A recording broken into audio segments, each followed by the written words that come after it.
I'm Scott O'Grady, and thank you for welcoming me here to your conference.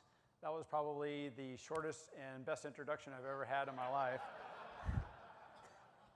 I am a former Air Force fighter pilot, and I've been asked to come and talk to you about an experience that I had when I was shot down in a war zone. But before I get into that, I want to again thank all the sponsors that are putting on this conference for best practices for chemicals. And I hope that you are getting together, technology and business professionals are able to interact and find out best practices to improve your companies. But while you're going through that, you're going to have struggles. Now, I'm not here to give you a presentation on your industry, but I hope that what you will take from my presentation is something that you can apply to your professional life or your personal life, either this week or sometime in the future. Because have you ever faced a tragedy? Have you ever faced a struggle that seemed so insurmountable that it would be impossible to be able to overcome? Well, I'm going to share with you now an experience that went even beyond that. It's where I faced death, where it came knocking at my door. And for 6 days, I survived with it breathing down my neck. And this experience that I want to share with you is a real-world experience of combat survival that I hope none of you ever have to go through. But beyond the storytelling that I'm going to share with you, more importantly, what I want to do is to bring you into that experience and to share with you what I was going through mentally and emotionally and physically and spiritually when I almost died a few times. And to express to you also what gave me inspiration during that time of tragedy. And it really came down to reflecting upon what gave me strength and hope in life, and what did I value the most. And while I was struggling, the three things that I cherished the most that lifted me up were what I valued the most in life. They're my faith in God, the love of my family, and the love of my country. See, while I was in war-torn experience in Bosnia, it was really my faith that I fell back on. While I was flying that F-16 that I was a professional in warfighting for air-to-air combat and air-to-ground combat, unexpectedly a Soviet surface-to-air missile impacts my aircraft 10 feet behind my seat, and my airplane is exploding around me, and I'm engulfed in flames and I'm on fire. I had to eject over 5 miles above the earth at equivalent airspeed around 500 miles per hour. I had a parachute descent that lasted up to nearly a half an hour before I can even hit the ground. Enemy paramilitaries are ready there to kill me. I'm now hunted down in a country where I don't have the right to live. I'm desperately trying to talk to somebody on a radio. Finally, friendly forces hear me. The United States Marines came down the helicopters. They picked me up. But as we're flying out, we're being shot out by surface-to-air missiles, anti-aircraft artillery, and small arms fire. Now, those 6 days ended up being the most positive 6 days I've ever had in my life. And I'm not here to recommend a near-death experience. But the reason why it was such a positive experience for me personally was because of my faith. I explored that relationship like never before in my life. I was praying out there 24 hours a day. And I had my weaknesses and my strengths completely exposed and out on the table. But I didn't have any revelations or new lessons learned. What I had were old lessons that I grew up with as a boy, with my family, my church, and my school, just being refortified to me. And that was that even in the face of death, the greatest source of peace, comfort, love, and strength that I could ever find in this life comes from my personal relationship that I have with God. But if you would have come up to me now while I'm lying underneath the branches of the trees, as the enemy's walking by me, sometimes only 6 feet away, carrying their rifles, and if you'd have snuck up to my position with the contract saying, "Scott, I'm here to make a deal with you. In this contract, it states that we will return you back home to the most valuable possession if you give up all your worldly goods." Well, for me to come back home to the most valuable possession I have, I would have given up everything that I owned. Because to come back to my family, they mean more to me than all the wealth in this world. I would have signed that contract in a split second. And while I was out there, I was 80 miles deep into enemy territory, behind enemy lines with 3 armies fighting around me, completely secluded from friendly forces. You would have thought I felt very isolated, because physically I was. But I never felt alone. I was inspired always by a team that I was a part of. And that team that lifted me up, that inspired my heart to continue on, actually went beyond the scope of the military that I was a part of. Because to me, the team that meant the most to me was all of you back here in my home, the United States of America. For I knew that you, as fellow American citizens, would not leave me behind. I knew that you would not forget about me, and I knew that you would make sure that I was rescued and I came back home. And I want you to know I never doubted that the entire time I was there.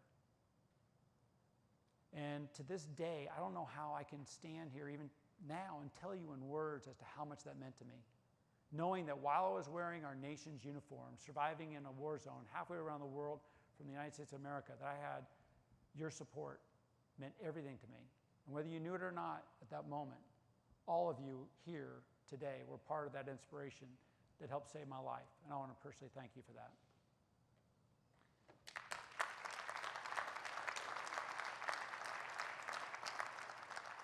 Now, the day that I went into my fighter squadron, prior to flying this mission, I had returned from a 10-day temporary duty station. And I hadn't flown for 10 days. And you would think that as a fighter pilot, my primary job is fly an airplane. But actually, in our squadrons, we have additional duties, which are all desk jobs. We have to be supervisors. We have to run functional shops, whether it be the scheduling shop, the intelligence shop, the training shop, and I was in charge of the unit life support shop. So I'm sitting down at my desk, going through all my paperwork, when a good friend of mine, who was our scheduler, another pilot, came to me and he said, "Scott, tomorrow on the schedule on the 2nd of June, there's an opening here to fly a combat mission over Bosnia. I'm writing your name down. I want you to fly that mission." But as he looked at the schedule, he said, for the next month and a half, that's our last combat mission. But he reminded me that by flying that one combat mission in the month of June, it would still qualify me for my hostile fire pay bonus for that month. Because whether we flew one combat mission in a month or more, it didn't matter. You'd receive a bonus of $150. Well, I'm here to tell you it wasn't worth that $150. And we even laughed and joked about the fact that we even got a bonus, because we didn't join the military to get rich. No, we joined to serve our country, to protect our way of life and defend our freedom, and truly to make the world a more peaceful place for all people to live in. That's the only reason why you wear that uniform. Now, when I went into work on the 2nd of June, I met up with Captain Bob Wright. We're both equally qualified to lead a mission into combat, but you never send just a single aircraft into hostile territory. You always have a minimum of 2 aircraft to have a team, an element to support each other. But as the assigned leader, Wilbur had the duties of making the decisions, running the tactics, keeping tabs on the weather, and talking on the radios. As his wingman, I would fly a good formation off of his aircraft and back up his decisions. Our mission was to enforce a no-fly zone over the skies of Bosnia. Now, for those of you who don't recall, there was an atrocious civil war in Eastern Europe in the Balkan states in the 1990s that lasted almost a decade, from 1990 to 1999. And it ended in horrific tragedy to the civilian populace of hundreds of thousands of civilians being killed by death squads. And the international community saw this devastation and wanted to promote peace in that region. Now, the atrocities that we saw there, we hadn't seen in Europe since the likes of Hitler, with concentration camps and people being burned alive in their houses, the death squads coming into villages and killing off all the males from little boys to elderly men, and then taking their women and raping them for psychological warfare to impregnate them with their enemies' babies. Civilians stepping on landmines to be maimed or killed. Or maybe in a town there was only one water source, and if you went there with a bucket, a sniper might think it would be cool to shoot a little boy that was trying to get water for his family. A lot of innocent civilian lives were devastated there at that time, and the international community saw this and wanted to promote peace in that region. And to do so, we wanted to de-escalate the warfare there by preventing any of the warring factions from using the air superiority in that territory to their advantage. So we came in as the NATO alliance to police that UN resolution. But I need you to envision some things that are very important. Throughout the course of this conflict, our involvement evolved as the conflict went on. And from 1990 to July, a month after I was shot down, of 1995, when the massacre of Srebrenica occurred, where death squads came into that city that was supposedly a protected UN enclave, UN forces fled, and over 8,000 males were murdered in cold blood, and their bodies dumped into mass graves. That's when our involvement changed. That's when we became war fighters to try to prevent and stop the war. But prior to that, we were just peacekeepers. What does that mean? Well, it means that our rules of engagement restrict us. When we were flying over that territory, we're not a war-fighting entity. We're not allowed to do anything if we're even shot at from the ground. All we can do is defend ourselves by dodging a missile or a bullet that's being shot at us, but we're not allowed to use our own ordnance to destroy that threat. Well, that's like walking through a minefield on our peacekeeping effort, because when you look at the map and you see the country of Bosnia, it's a very small territory. We could randomly patrol that entire area within about 2 hours. We call that the Area of Responsibility, AOR. But on this mission, we were not just asked to randomly patrol the entire area.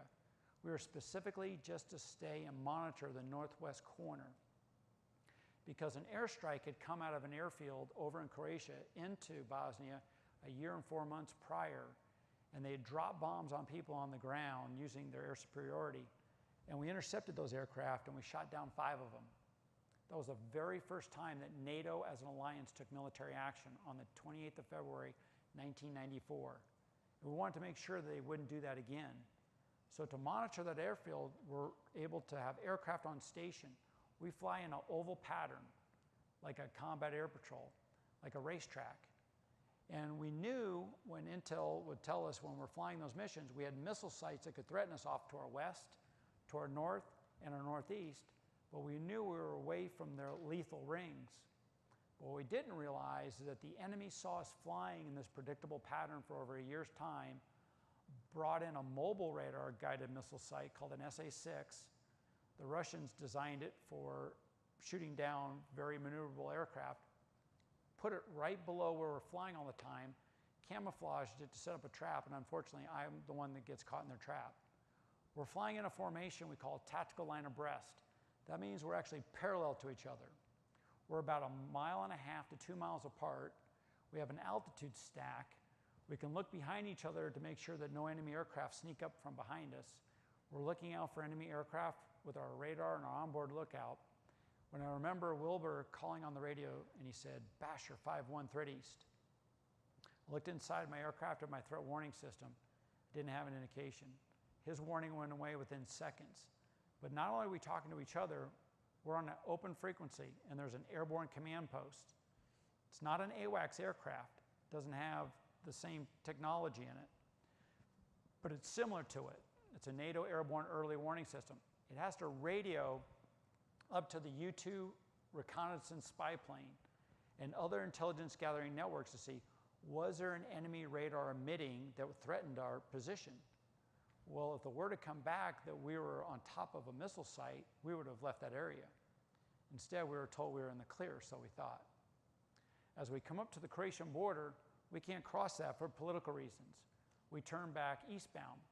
After flying down track for a few moments, I receive a warning in my aircraft. I look at my threat warning system, and now I'm looking outside.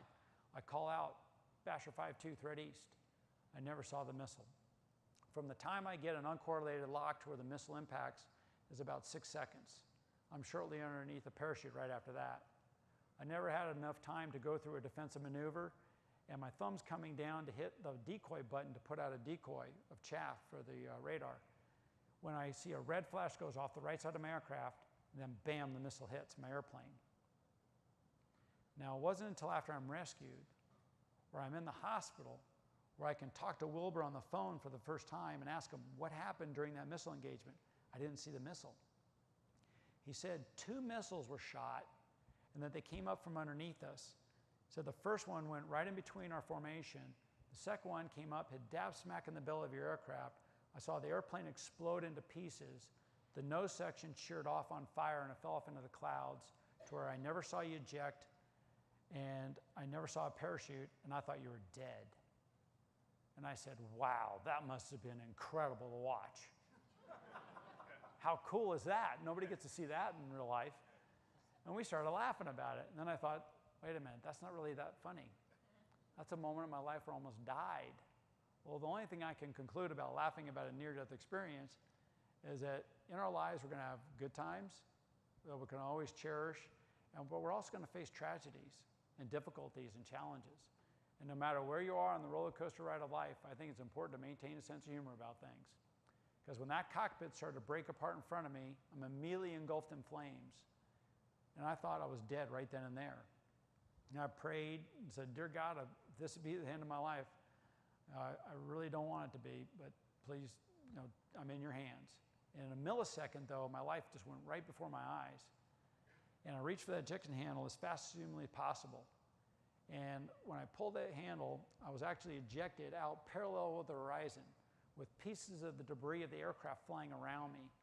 And it's here that if I would let the ejection system work on automatic mode, the ejection seat will have me in it free falling from a high altitude of 27,000 feet down to 15,000 feet above ocean level, and then sensors on board the seat would deploy the parachute and seat man separation would occur. Well, that's only if everything's working right. You have to understand, I just came out of an airplane and just blew up on me and I've been engulfed in flames and on fire. I figure if I was burning, the parachute behind me in my seat, it might be on fire and it may never open. And I'm looking down the ground 5 miles below me thinking I'm just going to fall to my death. And that deeply disturbed me because I'm actually afraid of heights. Swear to God. So I wanted to know if that parachute would function at all. Well, there's a manual override handle. I pull that handle and much to my relief, the parachute opens up, my descent rate slows down. Well, this is the first time I have the ability to think about what was happening to me. Prior to that, I'm just reacting to stay alive. Well, this is where all of our training we received in the military becomes so valuable to us. From the day I started pilot training, went through survival schools, continual life support training, all of those emergency procedural steps were there in a case of emergency to know how to react, to be able to prevent myself from dying.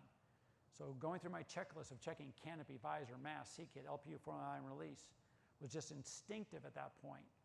But as I'm looking out over the countryside of Bosnia, I want you to know from 5 miles above the earth, it's really beautiful. And I could see a large city off to my west and a highway that runs off to the east, open farmland to the north, and hills and mountainous terrain to the south, scattering of forest areas. But everywhere I look are just farmhouses and villages dotting the entire countryside. It's very populated. But as I'm watching this, I could not believe that this was happening to me. Because bad things are never supposed to happen to you, are they? No, they're only supposed to happen to Bill, right? It's always supposed to be the other guy that they happen to. Well, what brought me to the reality of the situation is that something caught my eye to the south of my position. And I could see a fire coming out of a part of the ground where smoke was now rising. As I stared at that, I realized that that's where parts of my aircraft had impacted the ground. That's where that F-16 that I was in just moments ago was now lying in ruins there in Bosnia. And that was a comfortable bubble. I'd take it for granted. I'd assumed it was going to fly me home that day so I could go back to Italy. And that night I had plans to go out to a nice Italian street cafe, order a bowl of spaghetti, a glass of vino rosso, and watch pretty Italian women walk by the street. And I looked down at Italy, Bosnia, and realized that's not going to happen down there. And that's when reality hit me. I said, Scott, this is real. And you better get your act together right now, because the next mistake you make could be the very last mistake of your entire life. Now, unfortunately, when you're shot down over enemy territory, you land right on top of the people that shoot you down. And there was no guessing who I was. I looked like the Goodyear blimp over Bosnia. I'm coming down in a parachute that's colored white, brown, green, and orange. So it's like a neon sign descending down to the ground. Now, I landed about 50 yards south of the highway. If I had landed to the north of the highway in open fields, there was nowhere to hide. I landed in a clearing about twice the size of the stage up here amongst some trees. If I had been entangled in the trees, there's no way I would have escaped in time. When I hit the ground, I did my parachute landing fall, disconnected from my harness, grabbed my survival rucksack, and I ran. And I only ran about 200 yards, and then it was like this weight came down on top of my shoulders. And I wasn't out of shape or hyperventilating, but something told me I just needed to find cover right then and there. And I didn't have any bushes to duck into or areas of tall grass to hide in. All I had were clumps of trees, and the branches came down like a canopy of an umbrella of the trees, and they were right next to the grass area. That's the only place I could find cover was underneath those low-lying branches. And I broke out my radio and I called out for Wilbur. For a response, all I heard was static and reply. Now I could hear voices. And then I could hear them around the parachute area, so I shut off my radio and feared the noise given my position. Within moments, an elderly man and a teenage boy walked within 6 feet of me. They're the only two people I saw the entire time I was there that were not armed. After that, everyone else was carrying an SKS rifle. For those of you who don't know what an SKS is, it's the precursor to the AK-47. It's a 30 caliber bullet, 7.62 by 59. It still puts a big hole in your head. And that time, there's two things I was very sensitive to: motion and noise. Because even the slightest of those could draw attention to my location, and that could get me killed. And the entire 6 days I'm out there, I have my face down in the dirt, I'm in hiding. I could see the paramilitaries walking all around me, nearby and off the distance the first night. The first night I'm on the ground, it was from 3:30 in the afternoon, and the sun didn't go down for about almost 6 hours until it was really dark. And those are the longest 6 hours of my life. And time there had a completely different meaning than it does here today. My days actually became my nights, and my nights became my days. I went nocturnal. And then I had different tasks I had to accomplish every 24 hours and every hour, different periods, to be able to just stay alive out there. And while I was there, I didn't know if I was going to be there for 6 days, 1 day, or a month. But I prepared for long-term survival, that I might be there for 45 days based off of my radio, only had 15 hours of battery life, and I had no food with me. But if I had been where I survived for 45 days and wasn't rescued, does that mean I was going to quit and give up and die? Absolutely not. Giving up was never an issue. I would just reassess my situation. In our survival school, we're taught how to survive in a combat environment. We're given techniques and skills, and we're taught how to be able to live through this experience. But the most important thing that they impart on us is that through any difficulty, you in your heart have to have a will to survive. And you have to look for little victories along the way to maintain that will to survive. And during that 6 days, I hid in 3 different locations. I've hid over the course of 2 different nights, had armed paramilitaries walking by me every day except for the last day I found a better hiding spot. The first 2 days I could look up, and right where the ceiling is, I could see the helicopter and the enemy pilots in their helicopter searching above the tree line looking for me. And I could hear the helicopter expanding its search envelope the days after. I'm wearing about as much clothing as I have on right now. I didn't wear my jacket that day, which I regretted. I was hypothermic, I was shivering, I was cold the entire time. I became very dehydrated. I didn't have only but a few packs of water. I drank those as we're taught initially. You want to drink those and search for other water. I had no food with me, just whatever I could grab off the nearby leaves of the branches and some grass. In one hiding spot, I had some ants that were eating a decayed worm, and ants are a great source of protein. But what I had out there to eat wasn't much for 6 days. I lost a lot of weight. And during this time, I didn't sleep at night at all, and only took maybe a 20-minute nap during the daylight. So virtually for 6 days, I didn't sleep. And I came up with a game plan of how I'd be able to get rescued.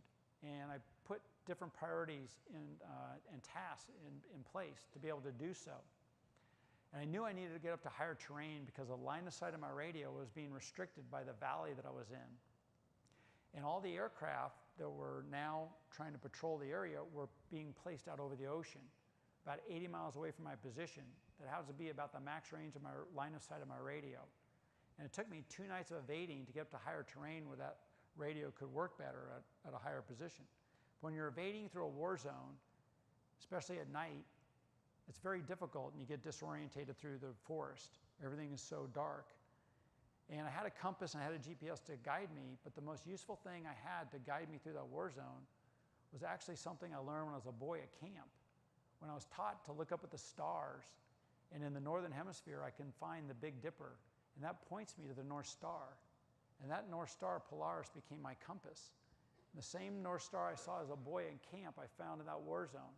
I put it to my back, and I found a very bright star along the southern horizon, and that would guide me at night. Well, I ended up bedding down in my last hiding spot. At this point, I was physically, mentally, and emotionally just exhausted. I needed some inspiration, and I found it. I found it by thinking about individuals who went through a lot worse than I ever did. They make my experience look like a camping trip. And they were fellow pilots who had been shot down in the different conflicts we've been involved with. But to no fault of their own, they've been caught and been prisoners of war.